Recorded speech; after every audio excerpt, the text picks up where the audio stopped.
Good day, greeting students. I'm very happy to meet you all again in grade 12 economics.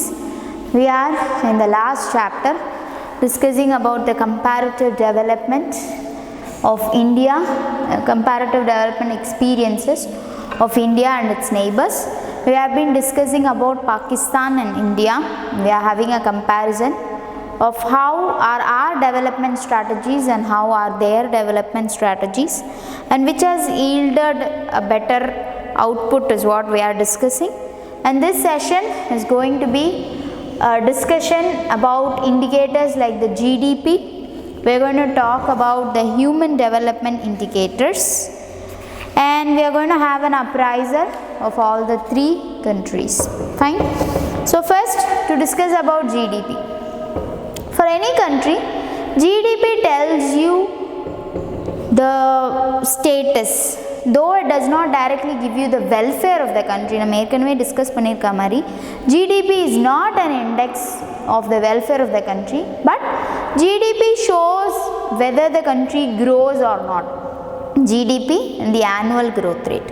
So first we are getting into a discussion with statistics. Now this table here is the annual growth rate in GDP between 1980 to 2017. So India or a decade or 3 years time. So we are going to have a comparison of what? The growth rate first of all.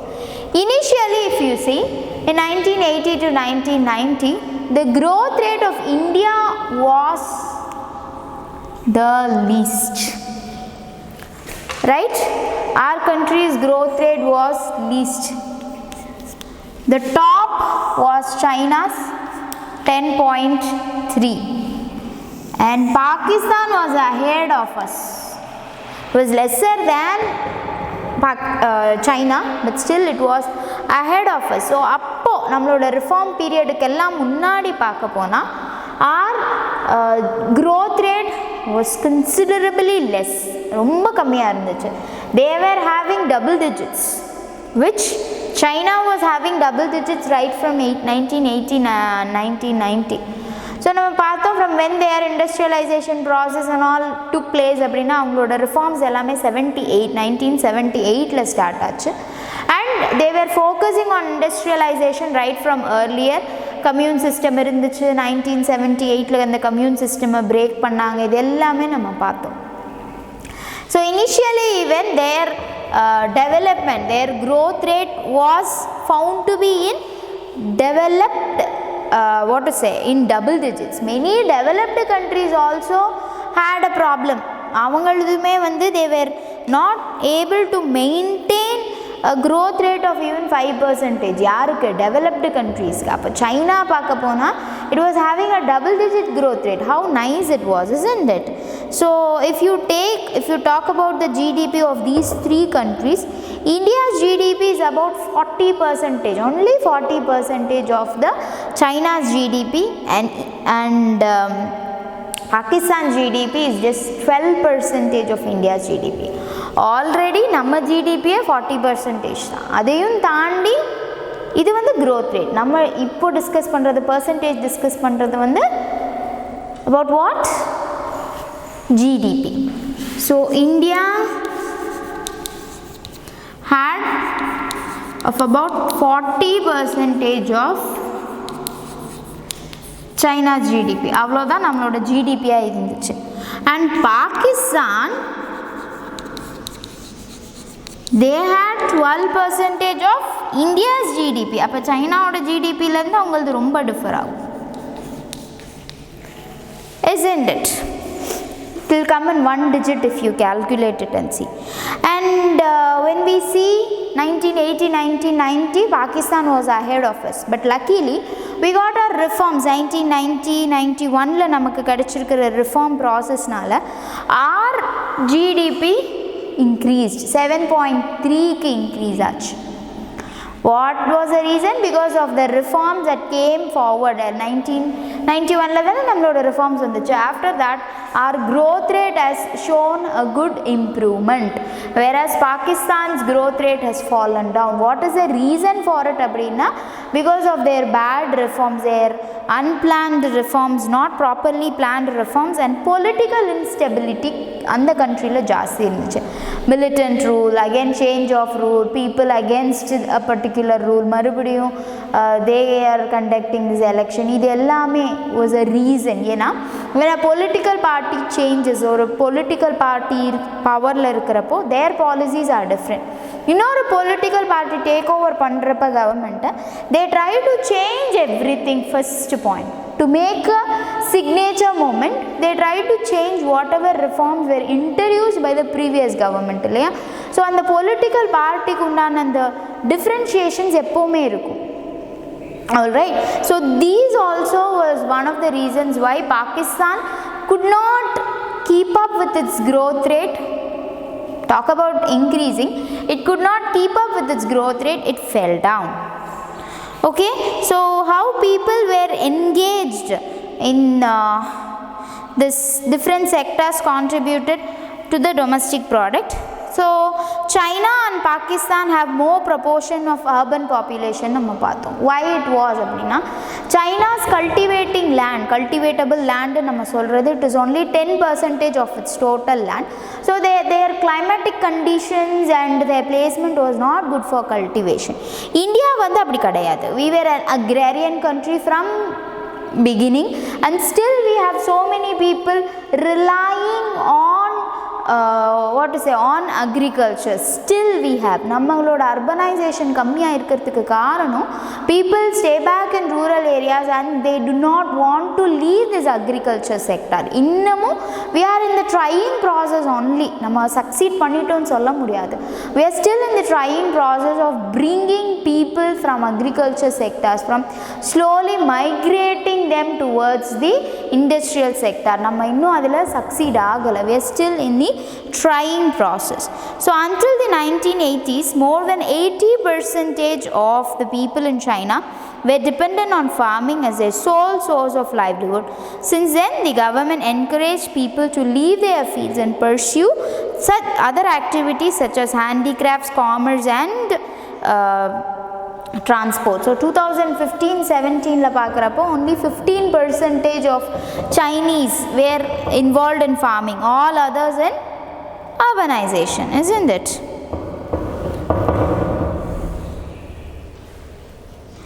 In both India and Pakistan, the contribution of agriculture to GDP were more. அவங்களோட GDP contribution ஜாஸ்தியாக தான் இருந்துச்சு. Right? This is a study. This is about 2015-17 periods. Contribution towards GDP and workforce in that particular sectors. So we have agriculture sector, primary sector, industrial secondary sector, and tertiary sector. La paaka pona, the contribution of GDPs in edutha, India's maximum contribution was given from service sector. Fine, அங்கே தான் ஜாஸ்தி contribution இருந்துச்சு. Industrial sector stood second, and agriculture செக்டாரோட contribution இன்னமும் இருந்துச்சு. 17% of the GDP was from agriculture sector. இதுவே நம்ம பாகிஸ்தானில் ரெஃபர் பண்ணால் maximum was from the service sector, second place was in industrial sector, and the third place was in agriculture sector. So இது வந்து ஒரு considerable change. Second place agriculture sector and finally industrialization sector. Pakistan அந்த அளவுக்கு industrialisation பண்ணலைங்கிறது is visible through this GDP, and we will discuss even the workforce also. Talking about China, only 9% of GDP's contribution was from here. வெறும் 9% தான் இருந்துச்சு. ஏன்னா after 1980 that period the government motivated people to leave agriculture and to move on to other related activities. அதனால அந்த contribution from agriculture sector decreased. So workforce எங்கே எவ்வளோ involve ஆயிருக்காங்க? Talking about China first, 17.5, that is 18% of the workforce is involved in agriculture, but the highest is in service sector. Okay, so எங்க அதிகமா involve ஆயிருக்காங்க in service sector. Then in industrial sector we have 26.5%, that is 27% of the workforce is involved in industrial sector. Talking about Pakistan, the maximum is involved in service sector. 54% of the workforce is there. So அவங்களோட contribution எவ்வளவா இருந்துச்சு service sectorல இருந்து again 54%. Fine then. Then second place is in primary sector. Agricultureல அதிகமான workforce எங்க ரெண்டு இடத்துலயுமே. If you talk about India as well as Pakistan, still we have a lot of people involved in agriculture sector. நம்மளோட primary sectorல involve ஆயிருக்கிற workforce தான் ஜாஸ்தி. Okay, second place in India, if you see, second place only goes to service sector involvement. இன்னமும் நம்மளோட agriculture sectorோட contribution workforce தான் ஜாஸ்தி. But talk about the contribution, அது லெஸ்ஸாக தான் இருக்குது. So that is the reason of poverty. இவ்வளோ பேர் agriculture sectorல involve ஆயிருக்காங்க, but the contribution should be good இல்லையா? இல்லை, we want the contribution to go down. அங்கே வந்து contribution கம்மியாக இருக்கணும். I want my contribution to increase from these two sectors அப்படின்னா my workforce also should be there இல்லையா? It isn't there. அதனால தான் we understand that India has to still pull out people from poverty line. இதுதான் நம்ம புரிஞ்சுக்கிற விஷயம். If you talk about pulling people out of poverty line, actually Pakistan does a good job based on the statistics. Pakistan does a good job. அங்கே poverty லைன்லேருந்து lift பண்ணுற அந்த alleviate பண்ணுற rate வந்து இந்தியாவோட கம்பேர் பண்ணால் இட் இஸ் ஹையர்னு நம்ம பார்க்குறோம் statistically. Then the workforce involved in industrial sector in Pakistan is only 3.7%. So அவங்களோட industrial sector அவ்வளோ இல்லை, அங்கே அதிகமான workforce industrial sectorல spread ஆகலை. The industrialization in Pakistan is not up to the markங்கிறது நம்ம தெரிஞ்சுக்கிற விஷயம். Okay, so this is about our discussion on GDP and workforce.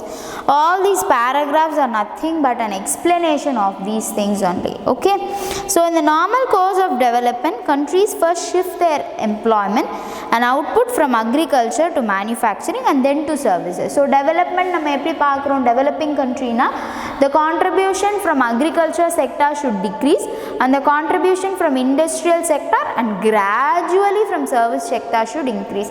In the contribution increase ஆக தான் we can say that we are moving into the right path. Developing country ka நம்ம work பண்ணிட்டு இருக்கோம், develop ஆகுறோம் நம்ம தெரிஞ்சுக்கிறோம். If you take China, you can see the difference, a drastic change இருக்கு. But when you take India or Pakistan, that drastic change is still missing. Agriculture sectorல இருந்து வர contribution is still there and the workforce involved also is there. அவங்க China has moved ahead. Industrialization க்கு move பண்ணி only 18% of the workforce is there in agriculture still. But நம்மளதுல பார்த்தா almost 40 to 43%. Nearly half of the workforce is where? Is in agriculture. அப்படிங்கிறப்ப how do you expect rural development or how do you still expect country to move to a developed position? So that also should be taken care. So this has clearly happened in China. அவங்க ப்ராப்பரான pathல they have developed, whereas India and Pakistan has to still play catch up with these statistics. So in India and Pakistan, the service sector is emerging as a major player of development. It contributes more to GDP and at the same time emerges as a prospective employer. So employment opportunities padi paatha in Pakistan it is good, here it is okay, but still it should be improved is what I would tell. Okay, Pakistan was faster in shifting its workforce. அவங்க workforce இங்கே ஜாஸ்தி shift ஆயிடுச்சு. Okay, but India has to still do that. India, China and Pakistan employed 17, 12 and 27% of its workforce in the service sector. In 2014, it has reached the level of 34, 56 and 54% respectively. So initially Pakistan 27% in the workforce. Later on it moved on to how much? 54%. So ange irukra and the change, the development from where to where? 17, 12, 27 la irundhu enga improve aayirukku, enga evlo change aayirukku? It has come to this 34, 56 and 54. ingeyume vandu the improvement is good. Even in China the improvement is good. India has to still develop. Okay, so in the last 4 decades the growth of agriculture sector, which employs the largest proportion of workforce in all the 3 countries, total panni paatha the workforce involved in agriculture only is the maximum compared to the other 2 countries. Fine, I mean compared to the other 2 sectors. Total agriculture workforce mattu paakrappo it constitutes to how much? 84, somewhere around yes, it's the maximum, isn't it? So adu paakrappo we need to concentrate on that also. The largest proportion of workforce in all the 3 countries has declined. In the industrial sector, China has maintained a near double-digit growth rates, whereas for India and Pakistan, growth rate has declined. So we have another statistical tool, another box, another table.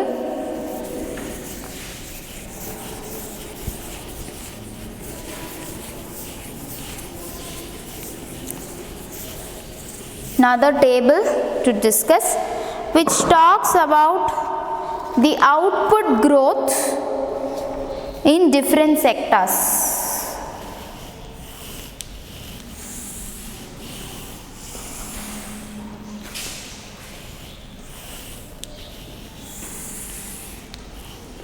So we have India, China and Pakistan. 1980, 1990, we have 2 years, so we will divide it like this is agri, this is the industrial sector and this is our service sector. We will divide this into 2, 1980 to 1990, 2011 to 15, so that it will be easy for us to compare.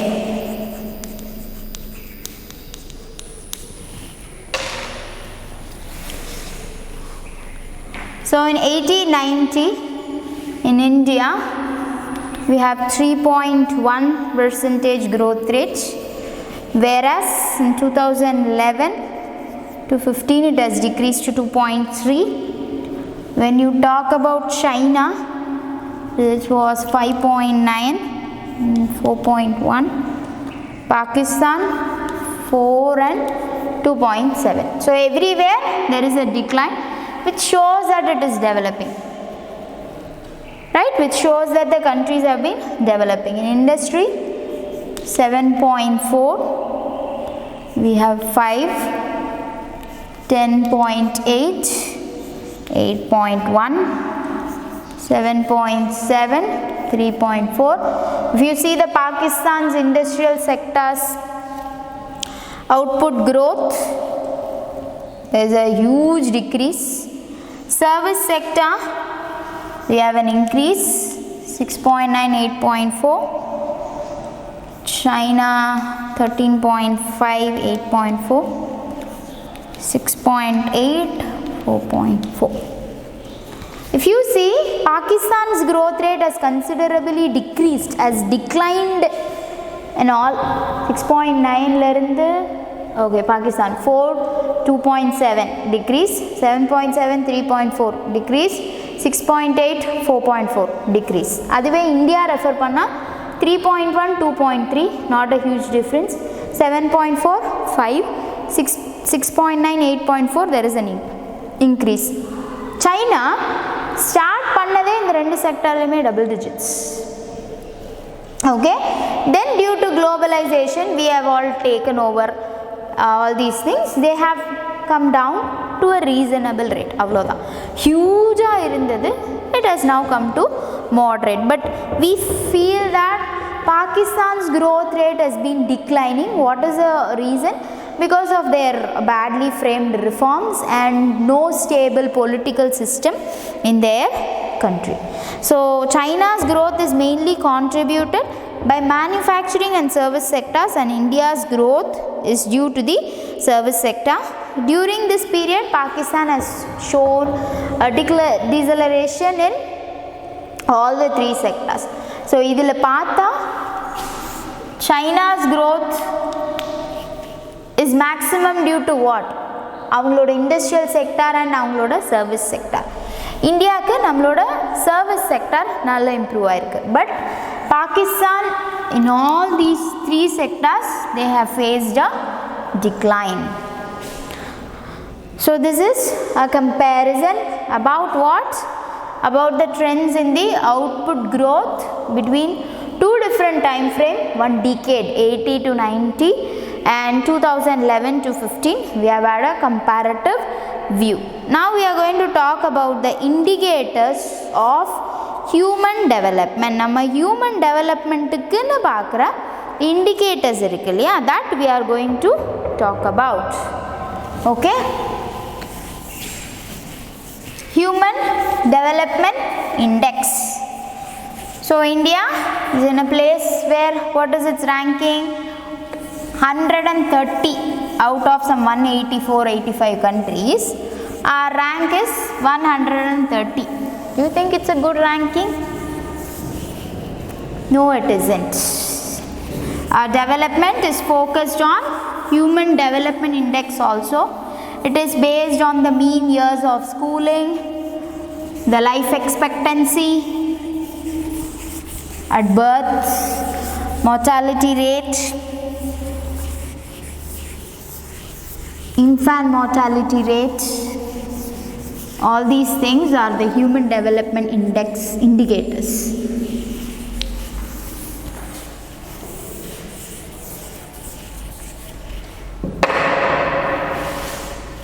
So we're going to talk about indicators of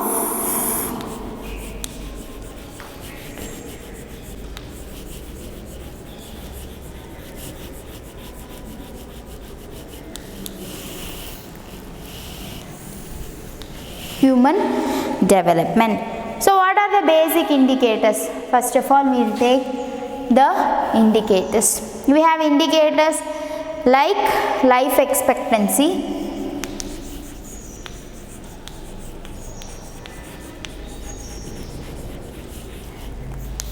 mean years of schooling,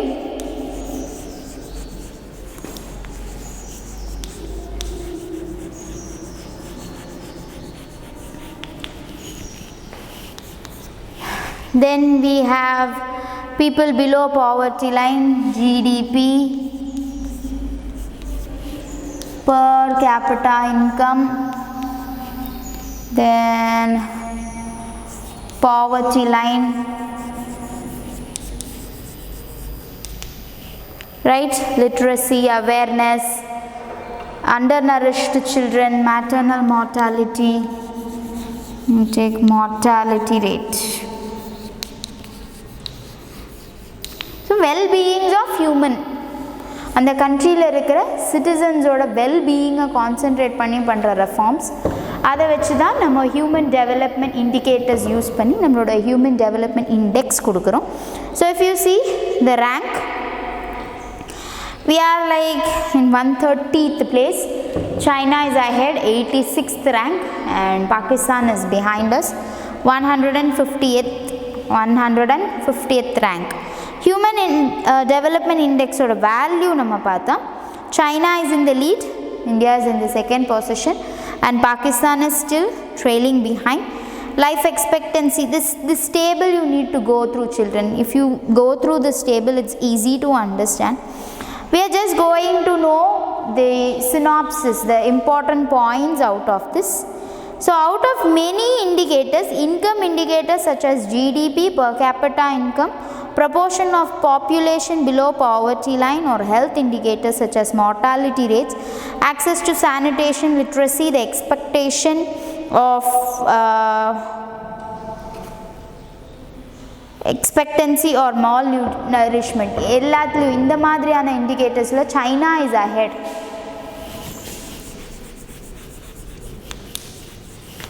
China is ahead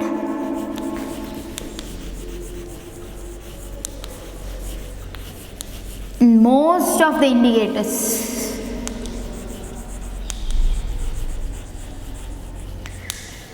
General, compared with India and Pakistan, it is ahead in most.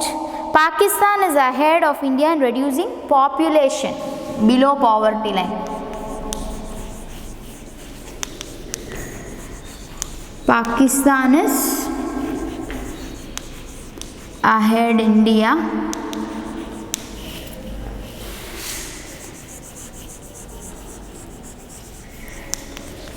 in reducing the people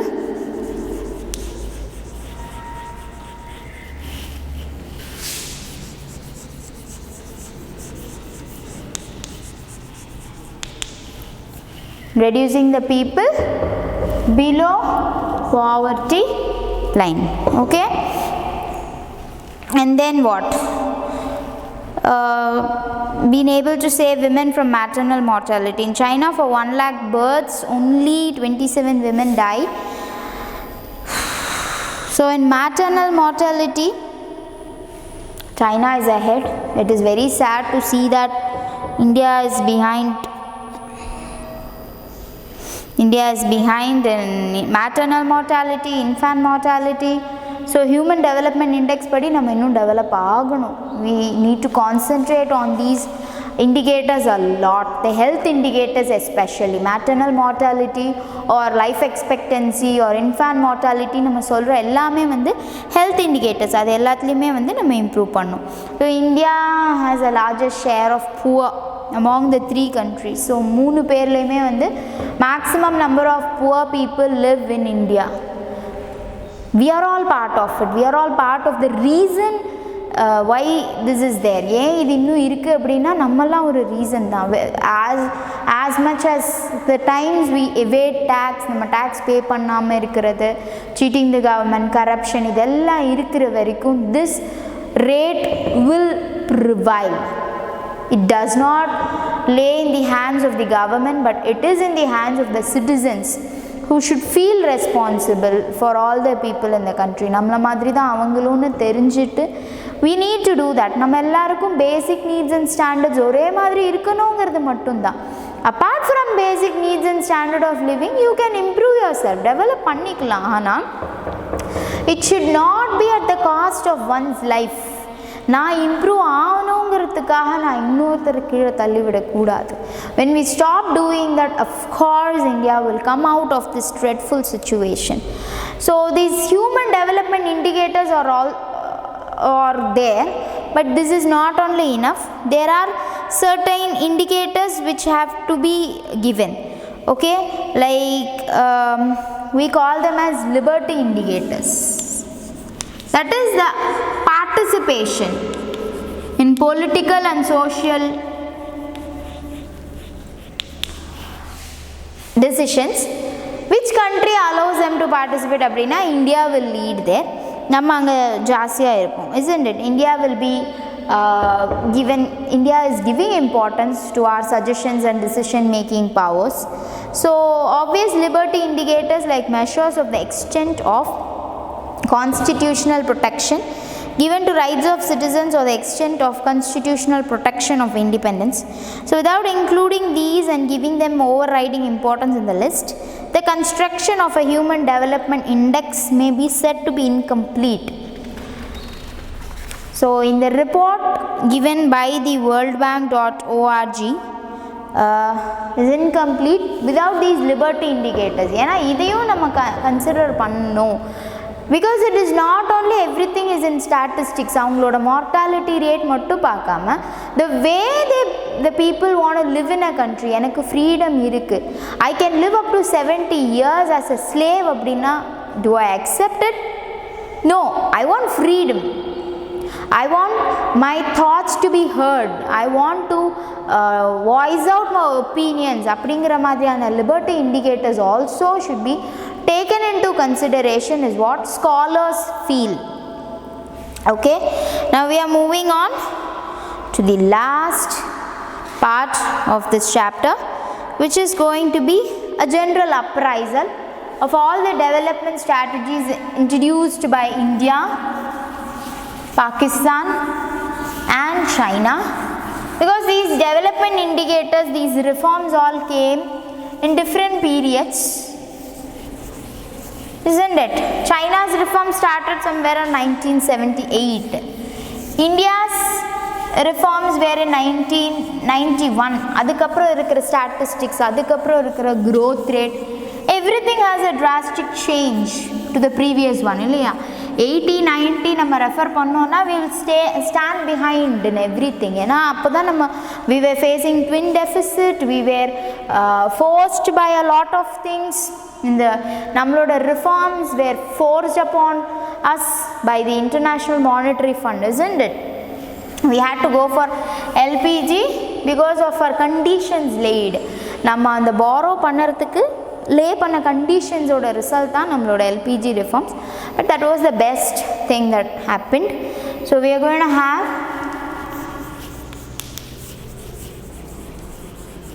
an appraisal. Different strategies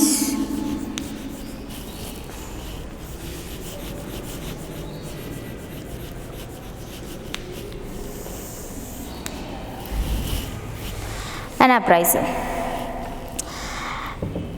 So we can tell that we try to adopt the best things out of the other countries. It is good, but we need to distinguish between the contrast, the different phases of their strategies. Countries go through their development phases differently. Let us take the initiation of reforms as a point of reference. We know that reforms were initiated in China in 1978, Pakistan in 88 and India in 1991.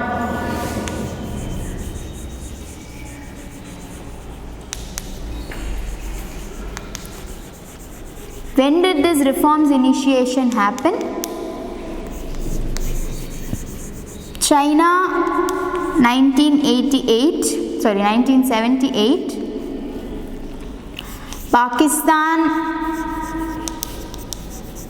1988, India 1991. It was a decision of self, where this was kind of forced on us. என்னன்னா China wanted to have some change. Government மாறினதுக்கு அப்புறமா they wanted to increase the pace of their development or their growth. அதுக்காக கொண்டு வந்தது தான் இந்த reforms. அக்ரிகல்ச்சர்லேருந்து இண்டஸ்ட்ரியலைசேஷனுக்கு move out பண்ணுங்கிறது it was their own decision. But whereas Pakistan and India was kind of forced with these reforms. ஏன்னா we had these conditions to introduce these reforms by World Bank and International Monetary Fund. இல்லைன்னா நமக்கு என்ன ஆகாது, we could not survive, we cannot run our countryங்கிறதுக்காக they gave us these were kind of forced on us. Okay, then this is what China ஏன் இது நடந்துச்சு அப்படின்னா China wanted to improve, they wanted to have a change in their pattern. அதுக்காக கொண்டு வந்தது. ஆனால் பாகிஸ்தானும் இந்தியாவும் அப்படி கிடையாது. it was a compulsion from IMF and the World Bank. Okay, so how did China face it அப்படின்னா, for China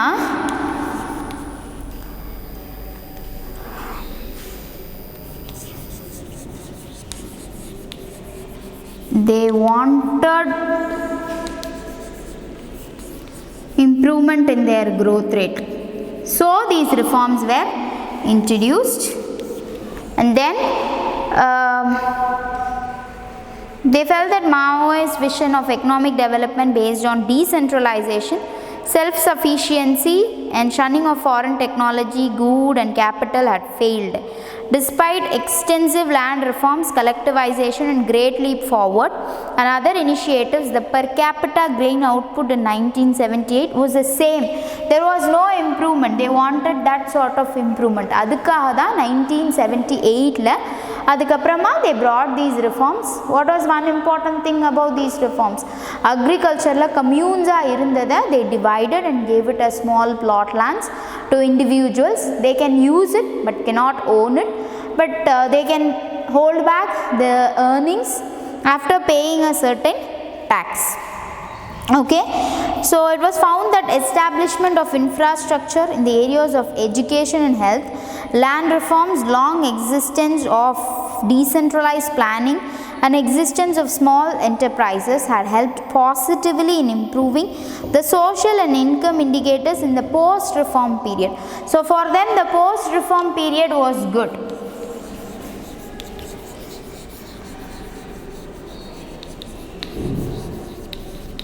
Lots of improvement were brought in.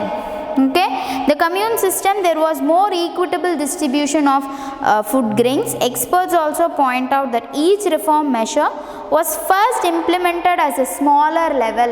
நம்ம எப்படி pilot survey conduct பண்ணிட்டு main survey conduct பண்றோமோ அதே மாதிரி these reforms were established or introduced at a smaller level and then extended to a large level in China. The experimentation under decentralized government enabled to assess the economic, social and political cost, and when reforms were made, it brought prosperity to a vast number of poor people. So experimentalization was good. Adha small level apply pandrom illaya, that is called this experimentalization. It helped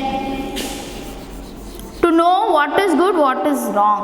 நம்ம ஏன் pilot survey conduct பண்றோம்? To know if our questionnaire is good, if it can get the answers from our people, from the responders.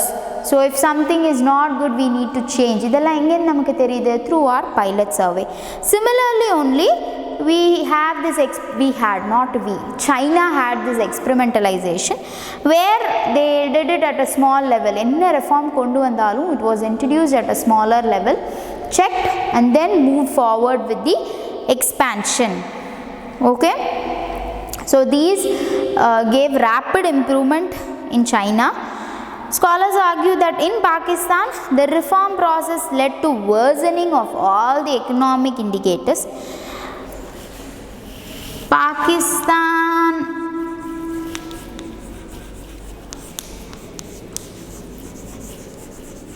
these reforms sadly didn't help. It had an adverse effect, it had a negative effect. So we have a statistics, yes, Pakistan is very good in alleviating people below poverty line solrom, but the original situation is not like that, is what scholars argue still.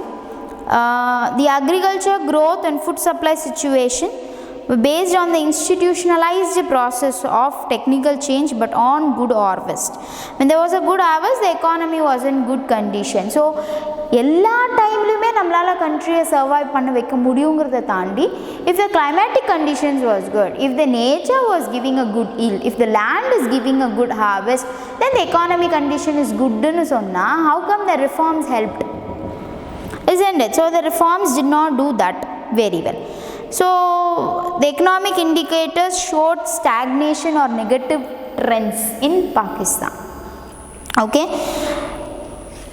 talking about India, these LPG reforms has helped us a lot. We have positive impacts, our growth rate is good,